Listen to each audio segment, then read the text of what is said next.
So students, now we'll take one of the case of capacitor with dielectric.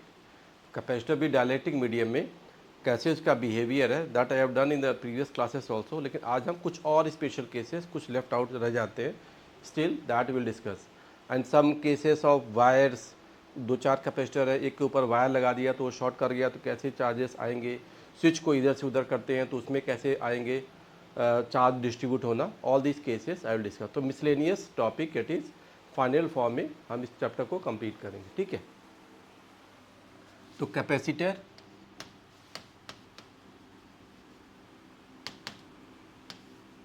Plus dielectric. First case I will see capacitor with dielectric. इसका एक force arrangement भी देखा जाता है. How does it happen? Suppose I see कि this is a capacitor plate. आप देखें ये दोनों कैपेसिटर प्लेट्स हैं, and see it is a positive plate of capacitor, it is negative plate of capacitor, और it is attach to a battery. इसको हमने क्या किया, एक बैटरी से अटैच कर दिया. It is attach to a battery. ठीक है, now it is air capacitor. ये एयर कैपेसिटर है, हमने इसमें एक डाइलेक्ट्रिक को ऐसे डाल दिया. Some dielectric medium is being placed there and it has the constant K. इसके पास की वैल्यू कांस्टेंट के है यहाँ पे. ठीक है, और आप एज्यूम करो, सपोज आई से कि यहाँ पे इस समय जो इसकी वैल्यू आ रही है,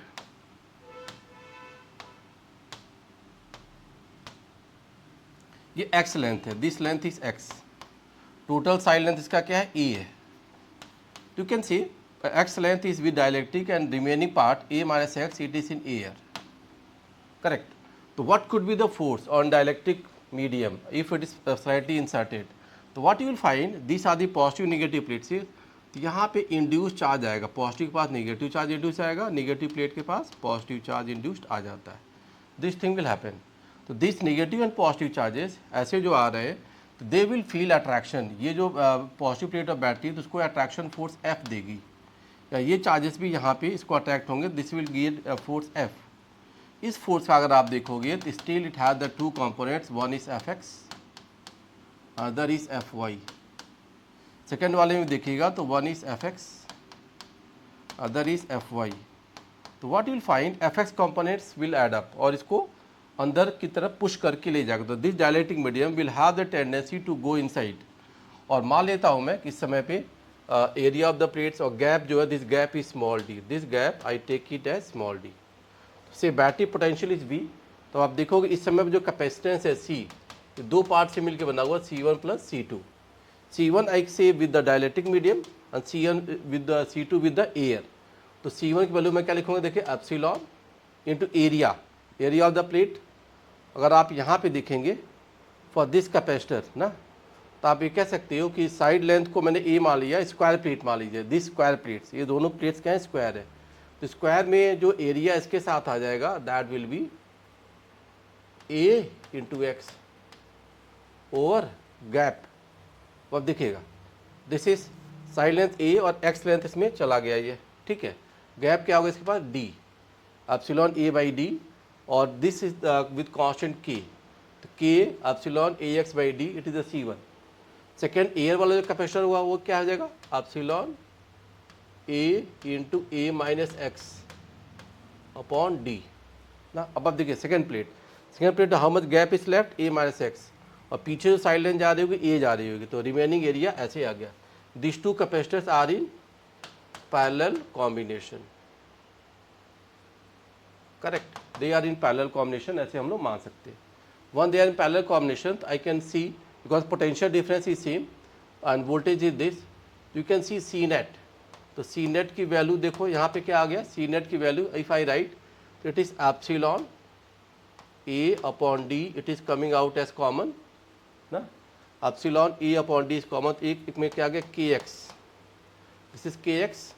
और सेकेंड में क्या वैल्यू आगे देखेगा, सेकेंड में value epsilon a by d, it is again common, it is a minus x, it is a minus x. This term I am getting. Correct. ये देखिए ये वैल्यू आपको यहाँ पे आ जा रही है. तो सी नेट की value is this, C net is epsilon a by d K x plus a minus x, this factor भी है. फर्दर हम लोग यहाँ पे क्या कर सकते हैं, जो एनर्जी स्टोर आ जाएगा, तो एनर्जी स्टोर यू की वैल्यू क्या होगी, half C net into v square, half c net into v square, that will give the energy store. तो एनर्जी स्टोर की वैल्यू ऐसे हम लोग निकाल पाएंगे, half C net into V square. So what you will see, ये जो energy आ गई आपके पास, सी नेट पे हमारा ये टर्म मैं यूज़ कर लूँगा, सी नेट में यूज दिस टर्म. तो व्हाट इज़ द फोर्स, तो ये आप देखिएगा, this arrangement field is conservative. तो मेरे पास जो फोर्स आएगा F will be minus of d U by d x ना. Always the force happens in such a way that energy has decrease in tendency. तो इस फंक्शन को, जो एनर्जी का फंक्शन विद एक्स है, इसको हम डिफ्रेंशिएट कर सकते हैं. If I differentiate and get the values, तो मैं यहाँ पे क्या पा जाऊँगा, जरा देखिएगा, द वैल्यू विल बी, यहाँ पे अगर आप डिफ्रेंशिएट करो तो results what you will get, half into V square, ये तो आ गया ऐसे, एप्सिलॉन ए अपॉन डी. डिफ्रेंशिएट कर दिए अंदर के टर्म्स को, तो के एक्स का डिफ्रेंशिएशन क्या आ जाएगा, इट इज़ के only. D by d x of x is 1 plus D by D of A it is 0 और D by d x of this x is -1. तो ये रिजल्ट आपको यहाँ पे ऐसा मिल रहा है. तो further this value what I will get it as, अगर आप देखेंगे it is half V square epsilon A upon D times, और देखिए द वैल्यू इज के -1. आपके पास ये जो फोर्स की वैल्यू आ रही है जैसी, this force is independent of x. तो this force is getting to be independent of x. जब आपका फोर्स इंडिपेंडेंट ऑफ एक्स आ गया, this force is independent of x, मतलब ये 10% अंदर गया, 20% अंदर गया, 40% अंदर गया, 80% अंदर गया, always it is independent of x, मतलब force will remain constant. Here the force will remain constant. So force is constant for dielectric medium. Once it is being inserted, force will remain constant. ये pattern हम लोग याद रखेंगे कि force की value हमेशा क्या रहती है, कांस्टेंट रहती है. एक्स के घटने पड़ने से फर्क नहीं पड़ेगा. And this will be there. So how much will the, जब फोर्स के पास कांस्टेंट आ गया तो it will be going inside. How much time it will take to go inside, वो भी रिजल्ट हम लोग निकाल सकते हैं. तो what I will do next, तो टाइम टेकन पूछा जाए, what is the time taken for the plate going inside it. तो आप देखिए यहाँ पे, the plate length of the capacitor was a, dielectric is exactly fitting in there, this dielectric was the distance was a but it is exactly fitting, इसका side length भी आप a मान लेंगे, करेक्ट. तो what you will see, this force a की value क्या आ जाएगी, F by M. Acceleration is also constant, M is mass of dielectric, it is mass of dielectric ना, this is the mass of dielectric medium. So अगर F by M is a value is constant, तो यहाँ से मैं क्या कर सकता हूँ, the time taken for which it will go inside. तो टाइम टेकन जिसमें ये अंदर जाएगा, आप रिजल्ट देख सकते हो, that will be equal to, आप क्या कहोगे, half a T1 square equal to a side length. अब देखो, अच्छा साइड लेंथ की वैल्यू मैंने ए मान ली, एक्सटेंशन भी ए माना, तो इसको थोड़ा हम चेंज करते हैं. This side length I will acceleration I will take is as a dash and side length is a. तो आप देखोगे यहाँ से this time will be, time value I can get, this is a dash, this is your a dash, force upon mass acceleration is a dash. तो मैं यहाँ पे क्या कहूँगा, this value for time, अगर आप यहाँ पे देखोगे तो हम क्या कहेंगे यहाँ पे, the value it is a, तो time will be 2a upon a dash का रूट. इतने टाइम में ये उसके अंदर जाएगा, this dielectric will go inside it in the time this, इस टाइम ये अंदर चला जाएगा, समझ गए. और इस टाइम में जब अंदर जाएगा तो till the moment it is going there it will attain some maximum speed. और वो जो स्पीड आ जाएगी उसकी वी नॉट स्पीड क्या आ जाएगी, ए इंटू T1 टाइम से वो उसमें अंदर जाके मैक्सिमम स्पीड ले चुका होगा. Then what will happen, this dielectric will go out. जब बाहर जाएगा तो इसके पास स्पीड क्या रहेगी, कांस्टेंट. ये वी नॉट स्पीड से बाहर जाएगा, तो वी नॉट स्पीड से बाहर जाएगा. जब बाहर जाने की कोशिश करेगा तो फिर से इस पर इंटरनल फोर्स अंदर की तरफ आएगा. This force has the tendency to make it come inside.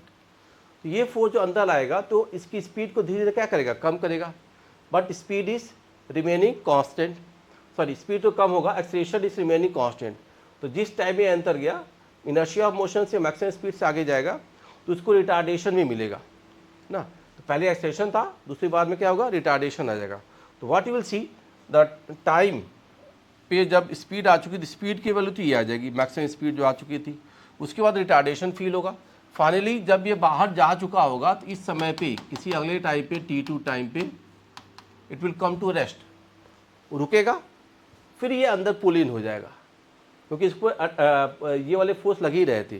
तो what you will see T1 time ये गया तो नेक्स्ट टाइम जो T2 आएगा, T2 time it will happen to make it go outside, जब पहले एंटर किया एंड आउटसाइड, तो T2 time is also equal to T1, मतलब जितने टाइम ये एंटर करेगा फुल्ली इंसर्टेड हो गया T1 टाइम, उतने ही टाइम में फिर बाहर जाएगा, रिटार्डेड मोशन होगा, then again it will pull inside, फिर इधर जाएगा, ऐसे मोशन करता रहेगा। It will be a periodic motion, this will be a periodic motion. और इस पीरियोडिक मोशन में आप ऐसे देख सकते हो कि any ball is throne up against gravity, ऊपर जाता है, रुकता है, फिर नीचे आता है। तो असेंड और डिसेंड का टाइम पीरियड क्या होता है, सेम होता है। वही चीज़ यहाँ पे 4 बार होगी। इसमें एंटर किया एक्सेलरेशन सेम से, जीरो वेलोसिटी से, कोई बॉल मैंने नीचे ड्रॉप कर दी तो नीचे हिट किया ग्राउंड को, फिर ऊपर आया, फिर नीचे गया, फिर ऊपर आया, लाइक दैट। तो ये एक टाइम में अंदर जाएगा, दूसरे टाइम में बाहर निकलेगा, then again will come inside, then again will go there. तो टोटल में 4 स्टेजेस में जो पीरियोडिक टाइम जो होगा वो 4T1 होगा। This is the periodic time motion. तो this dielectric will going inside the capacitor plates और टोटल टाइम की वैल्यू ये आ जाएगी आपकी। तो दिस टोटल टाइम की वैल्यू अगर मैं कहता हूँ तो इट इज़ 4T1, तो 4 टाइम्स क्या हो गया, under root of 2 times side length by a dash, और ए डैश को F/m हम लोग अप्लाई कर सकते हैं।